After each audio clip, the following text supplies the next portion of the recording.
This is the Maida Initiative, conversation without compromise. Take somebody who's never understood anything about Turkmenistan, never heard of Turkmenistan.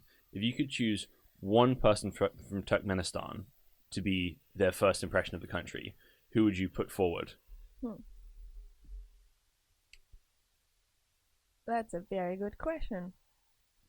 I would say, so we have this historical character called Gorogli, and he's the superhero on his horse, flying horse, that saved the nations, protected his people, and his history is very interesting in a sense that he was born from a dead mother, and he was found in a grave.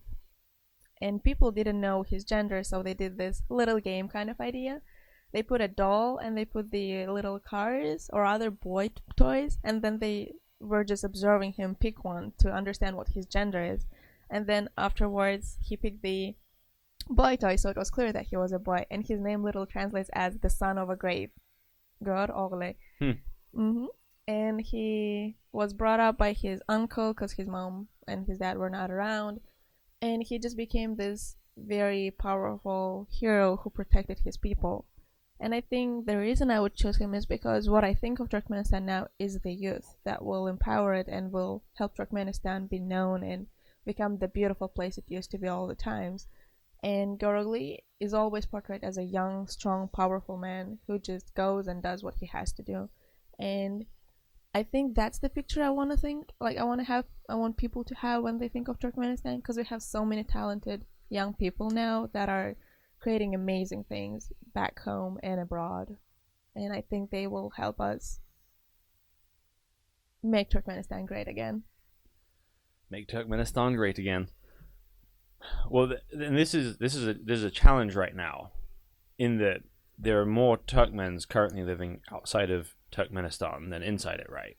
Well, I'd say half and half. About half and half. About half and half. So there's the challenge there, right? That there's Turkmens going into all the world, working hard, making money, being productive, but there's always this, danger of losing your kind of cultural identity in that, and there's this very difficult balance to walk, right? You can, whenever we, come out of our family, come out of our culture, there's always going to be things that are really good about our families and cultures and things that are not so healthy. And it's very easy to, want to get away from the things that are not so healthy and then throw away all the good we've gone from that as well. So how do you think Turkmens living outside of Turkmenistan can hold on to the great parts of Turkmen culture and not lose sight of who they are? It is a difficult question because I've interacted with many Turkmens and everything happens so different for every of them in terms of culture and preserving that culture. For me personally, once I got out of there, I was like, oh wow, now I'm not surrounded by Turkmens, so now I started understanding why we did things a specific way. And like back home, I wouldn't wear Turkmen dresses that much, right? But then I came here and I just have this burning desire to represent, and I asked my parents to send me a lot of Turkmen dresses, and they were like, wow, you're gonna be wearing dresses in the US? And I'm like, yeah, because I want to represent. I want people to ask me, what is this dress? Where is it coming from? Why does it have this nice ornaments? And what do they even symbolize? But then I met Turkmens who would become more Western in a sense. They would start wearing Western clothing in sense of, pretty much anything that makes them feel comfortable, like walking around, going around. And Turkmen dresses aren't the most comfortable clothing. They are very long, and I walk fast, and it's sometimes difficult for me to walk in them because I have to lift them up because I want to step big. So Turkmen clothing aren't really the most comfortable thing you can put on.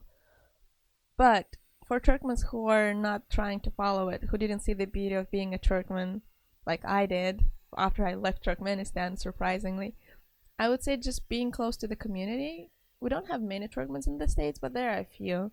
And if you're just close to them and you see them doing these amazing Turkmen things, you'll just feel like it is something you used to do a lot. It is that warm, homey, nice feeling, cozy feeling that you'd want to get back, and you'll want to go and be part of that. At least from what I've seen with other Turkmens. Let's say if I cook at home and I cook plow, our traditional dish, and I put some naan to it, you will want to enjoy that because that's something that you've been doing for quite a bit of your lifetime, and it's difficult to say no to your memories. So I think for preserving that culture, as long as we have some, let's say, father mother Turkmens in the area who are keeping doing the same things, like all traditions, cooking food, eating on the floor, we will want to be part of that just because it feels like home to us.